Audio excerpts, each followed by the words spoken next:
Assalomu alaykum. Hurmatli qadri baland zamondoshlarım.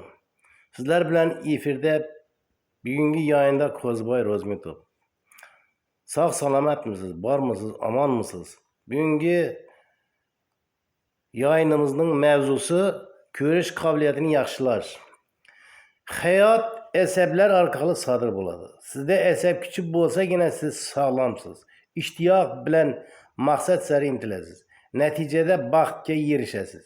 Siz barcha qiyinchiliklarni yenga olasiz va taqdir zarblarini qabul qilishga tayyorsiz. Chunki sizning asablaringiz kuchi ularni yenga oladi.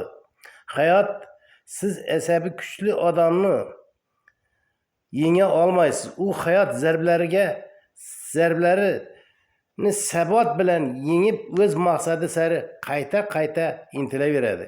Natijada g'olib bo'ladi. Shuni ta'kidlashim kerakki, aziz zamondoshlarim,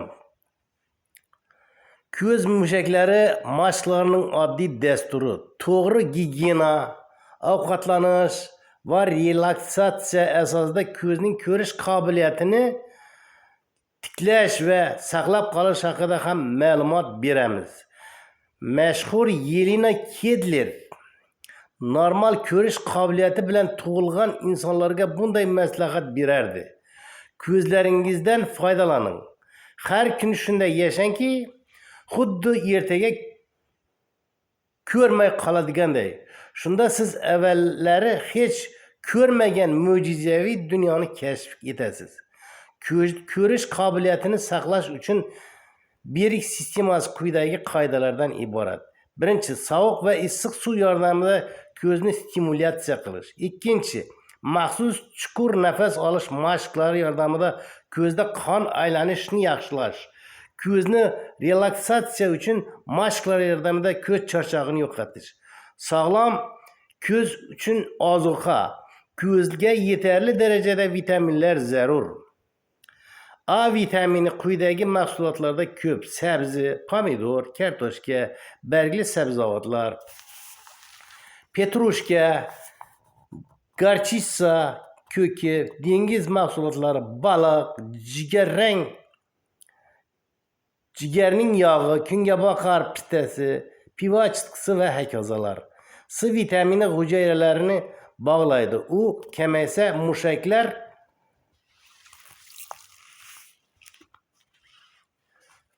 shu jumladan ko'z mushaklari ham o'z tonusini yo'qotadi. Inson keksayganda ko'z qiralashishi C vitamini yetishmasligi oqibatidadir. Bu vitaminning boshqa vitaminlardan noyobligi shundaki, organizm o'zi bunday vitaminni ishlab chiqara olmaydi. Lekin har kuni uni qabul qilib turish zarur. Uning organizmda yetishmasligi ko'rish qobiliyatini butunlay yo'qotishga olib keladi. Pioriya, allergiya, tana tezining buzilishi, hatto bepushtlikka ham olib keladi. Karam, bulg'or qalampiri, mandarin, apelsin, barcha ho'l mevalar, sabzavot, piyoz, pomidor, olma, ananas va boshqalarda C vitamini sirop. Kundalik qabul qilish normasi 100 mg dan ba'zi holatlarda 150-250 mg gacha. Bu vitaminlar kompleksi ko'z asab hujayralarini oziqlantiradi. Bu bir vitamini ko'z asab hujayralari qattiq massasi uchun zarur. Shuning uchun keraklicha bu bir vitamini qabul qilinishi kerak. Yong'oqlar, butun donlar, jo'xori, arpa, bug'doy, pivo chitqisi, guruch, asalda bu vitamin ko'p. Kundalik qabul qilish normasi 15 mg. Ko'p yetishmaganda 25-35 mg gacha ruxsat etiladi. Bu ikki vitamin teri hujayralarini kislorod bilan ta'minlashda asosiy rol o'ynaydi. Uning yordamida kraxmal va shakar mushaklarni harakatga keltiruvchi energiyaga aylanadi. Bu ikki vitamin yetishmaganda ko'zning ichki qovoqlari qichishadi. Ko'zda mayda qon tomirchilari yorilishi mumkin. Bergli sabzavot, olma, piva çıtısı, gürüç, buğday donlarida ko'p bo'ladi. Kundalik normasi 5 milligramdan ko'p yetishmasa 15-20 milligramgacha iste'mol qilish kerak. Bu 6 vitamini yetishmasida ko'zlar kuchanadi. Ba'zan esa tez pirpiraydigan bo'lib qoladi. U tabiiy tranquilizator, karam, buğday donlari, arpa, jo'xori, tuxum sarig'i, baliqlar barcha turda bu vitamin ko'p. Kundalik norma 2 milligram, ko'p yetishmasa 3-10 milligramgacha ruxsat etiladi. Bu 12 vitaminning organizmda yetishmasligi qondagi ozuqalarni kamaytirib yuboradi. O'z-o'zidan ko'rish qobiliyati pasayib ketadi. Uzum sharbati, tuxum sarig'i, salat, cherninka va uning sharbati, xurmo, petrushka, qora olxo'ri o'riklarda ko'p.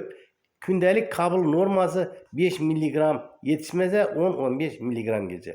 Kalsiy suyaklarga qanchalik zarur bo'lsa, kaliy yumshoq hujayralar uchun shunchalik zarur.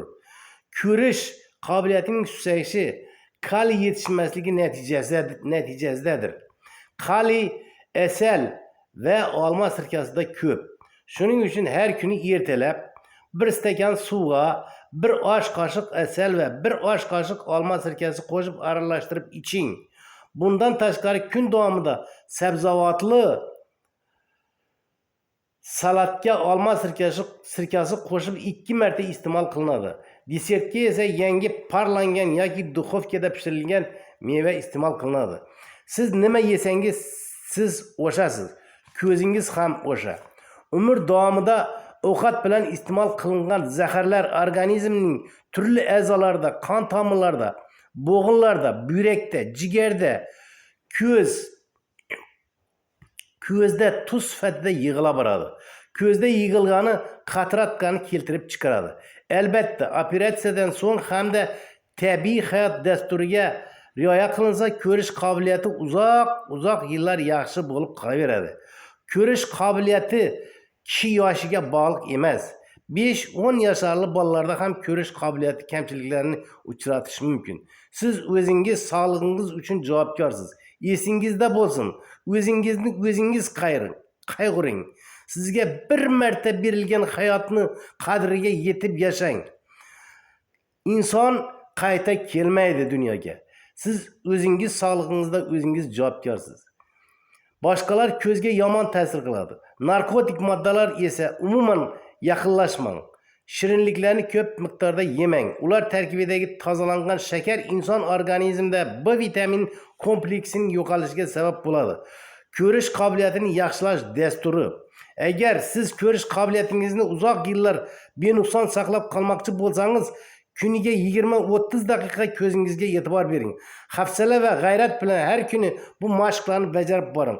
Shunda siz qilgan mehnatingizga yarasha natijaga erishasiz. Aziz zamondoshim, harorat yordamida ko'zga ta'sir o'tkazish. Ikkita kattaroq gazlama bo'lagini olib, birini qo'lingiz chidaydigan darajadagi issiq suvga tiqing. Ikkinchisini esa muzdek suvga tiqing. Birinchi bo'lak gazlamani issiq suvdan olib ko'zingizga 2 daqiqa siqib qo'yib turing. So'ng uni o'rniga tezda muzdek suvga tiqilgan gazlamani 1 daqiqa bosib turing. Keyin ko'zingizni arting. Ko'zga qon oqimini ko'paytiruvchi nafas olish usuli. Iloji boricha ko'proq kislorod olish uchun derazani oching yoki ochiq havoga chiqing. 99% insonlar kislorod yetishmovchiligidan aziyat chekadilar. Ko'rish qobiliyati pasayadi, kuchanadi va nurini yo'qotadi. Mashqni boshlashdan oldin bir necha marta chuqur nafas oling. Endi sizning qoningiz ko'zlaringizga kislorod yuborishga tayyor. Chuqur nafas oling. Havoni chiqarmay turing. Belingizdan bukiling. Tizzalaringizni pastroqqa joylashsin. Shunda kislorodga boy qon boshingizga keladi. Shu holatda 5 gacha sanang. Nafas chiqaring. Boshingiz aylanishi mumkin. Bundan qo'rqmang va mashqni ko'p kuchanmasdan bajaring. Tajribangiz oshgan sari boshingiz aylanishi yo'qoladi. Bir haftadan so'ng siz nafasingizni 10 saniyaga to'xtata olasiz. Bu mashq juda ahamiyatli. Kislorod ko'zdagi zaharli moddalar va ximikatlarni kuydiradi va chiqarib yuboradi. Köz tozalanadi. Chunki ko'zda qon aylanishi tezlashadi. Har kuni bunday mashqlarni kamida 10 marta qaytaring. Shuning bilan bugungi mavzuyimiz aziz zamondoshlarim o'z nihoyasiga yetdi. Ertaga ko'rishguncha sog' omon bo'ling. Sizlarga sog'lik, omonlik tilayman. Xayr do'stlar.